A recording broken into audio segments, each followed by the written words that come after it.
1990കളുടെ അവസാനം ഭാരതവും റഷ്യയും തമ്മിൽ പുതിയൊരു പ്രതിരോധ പങ്കാളിത്തം ആരംഭിച്ചു.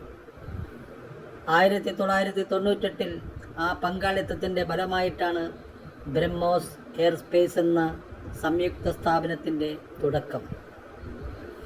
ഇത് ഭാരതത്തിൻ്റെ DRDOയും റഷ്യയുടെ NPOയുടെയും സംയുക്ത സംരംഭമായാണ് അറിയപ്പെടുന്നത്.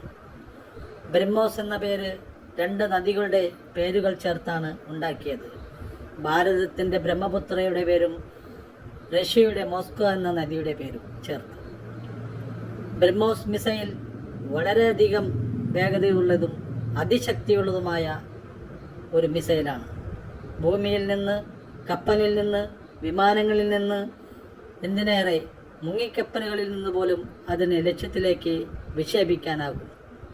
2001 ആദ്യ വിജയകരമായ പരീക്ഷണം നടന്ന ശേഷം ഈ മിസൈൽ ഇന്ത്യൻ സൈന്യത്തിലെ 3 ശാഖകളും ഉപയോഗിച്ച് തുടങ്ങുകയായിരുന്നു. ലോകത്തിലെ ഏറ്റവും അതിവേഗ ക്രൂയിസ് മിസൈലുകളിലൊന്നായി ഇതിനെ കണക്കാക്കപ്പെടുന്നു. ഇത് ഭാരതത്തിൻ്റെ പ്രതിരോധ സ്വയം പര്യാപ്തതയുടെ വലിയ ഒരടയാളം മാത്രമല്ല, രാഷ്ട്രീയ സൗഹൃദത്തിൻ്റെ ഒരു ഉദാത്ത ഉദാഹരണവുമാണ്. ഓപ്പറേഷൻ സിന്ദൂറിൽ പാകിസ്ഥാൻ തീവ്രവാദികളുടെ താവളങ്ങൾ ചുട്ടരിക്കുവാൻ ഇന്ത്യൻ സേന ഉപയോഗിച്ചത് ബ്രഹ്മോസ് എന്ന ഈ ബ്രഹ്മാസ്ത്രമായിരുന്നു.